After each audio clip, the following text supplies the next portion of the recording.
I get more requests for this piece of gear than anything else on my channel, so today, without further ado, we're going to be checking out my 𝗧𝗛𝗂𝗧𝗏. What's up everybody, welcome to the channel. If you're new here, my name is Taylor and I do all sorts of guitar related stuff like this.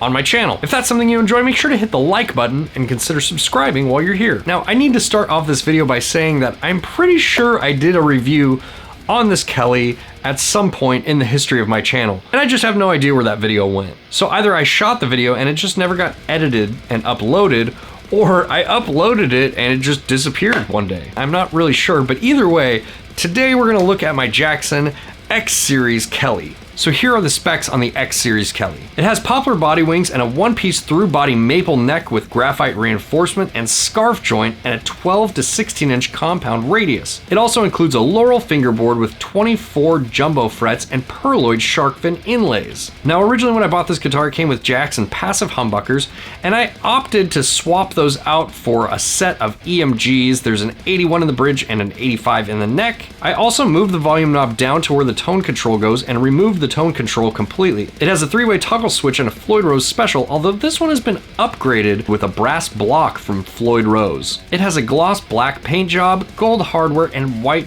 binding. And the scale length is 25.5 inches. So today what we're gonna do is we're just gonna take it easy. I'm gonna plug this guy into my Axe-FX3, I'm gonna play through it, maybe play along to a song, and then just give you guys my final opinions on why I like this guitar, but maybe you wouldn't like this guitar. Okay, let's cut over to that.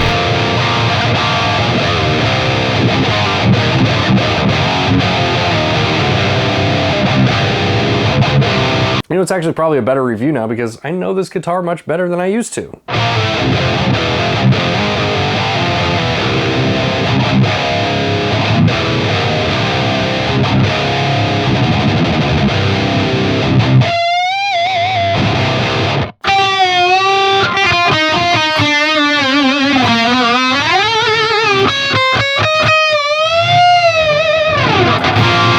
I'm plugged into my Axe-FX3. This is a patch using the diesel VH4 that's in the Axe-FX3.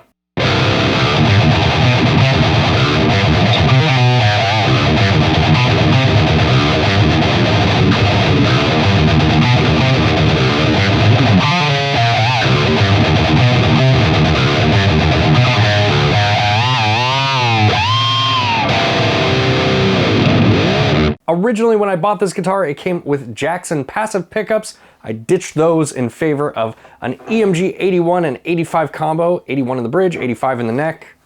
Although you guys tell me all the time that I should switch that. I will try that one of these days, but typically this is the configuration that I'm using, an 81 in the bridge and an 85 in the neck. This is also a Floyd Rose special, and I replaced the block that was in this bridge originally with one of their brass blocks, and it definitely added a lot of weight to the bridge and allowed me to do things like flutters, which it didn't really do with the original block that was in the bridge. This is a guitar that I really enjoy playing. If I'm being 100% honest, I think it has the best setup out of any of my guitars, and that could just be luck. That could be the actual guitar itself. I'm not really sure.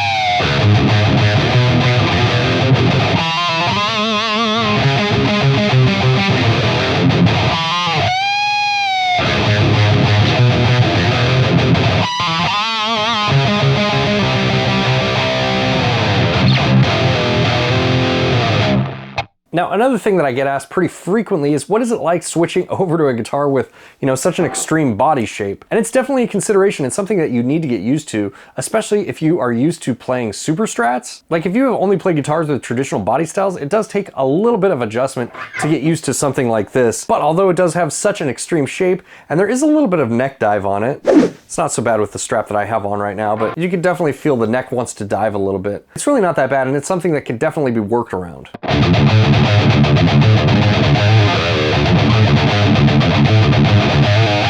Another thing that you probably notice is I don't have the volume knob in the traditional volume knob spot. I took out the tone knob and moved the volume knob down here where the tone knob goes, and I just like that configuration a little bit more. I like having the volume knob well out of the way, and I never really use a tone knob, so I don't have much use for one on my guitar. But if you've ever wondered why this guitar only has one knob, that's why.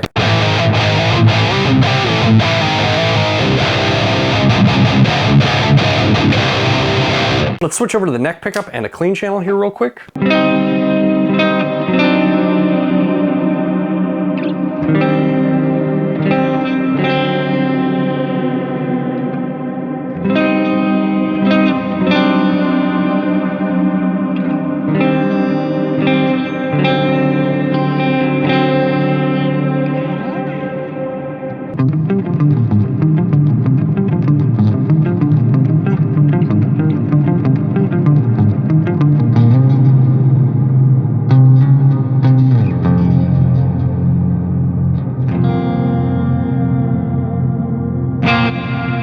So even though it has EMGs in it, it still cleans up pretty nicely, which should dispel the myth that EMGs do not sound good on a clean channel, because they actually sound great on a clean channel. I feel like I should play along to something. Here, let me get a track opened up.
So to wrap this guy up and sort of give you a pros and cons and maybe like some advice if you're buying a guitar like this, I would say that it's a guitar that I really like, that I really enjoy playing. It's definitely a metal machine with the Floyd Rose and the compound radius, but it definitely can take some time getting used to playing on an unconventional body like this. The guitar also does have some neck dive, but in my experience it is not nearly as bad as some other extreme guitar shapes that I have played. Now the other cons are things that I have remedied through upgrading this guitar. The Jackson humbuckers sound decent, but for me, they just weren't there, and I really prefer the sound of an EMG over a passive stock pickup any day. And also with the Floyd Rose Specials, like I mentioned earlier, there is quite a big difference in the feel between a Floyd Rose Special that is stock and one that has been upgraded with a brass block. And if you use your Floyd Rose quite a bit, you will notice a huge difference when you upgrade to a brass block, especially if you do things like flutters. But to me, those are pretty small considerations when you look at how well this guitar plays and just how awesome it looks. I mean, look at this black with gold hardware.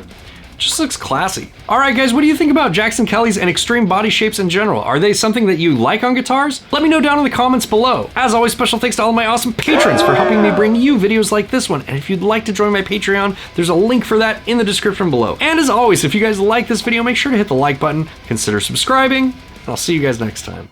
Bye guys.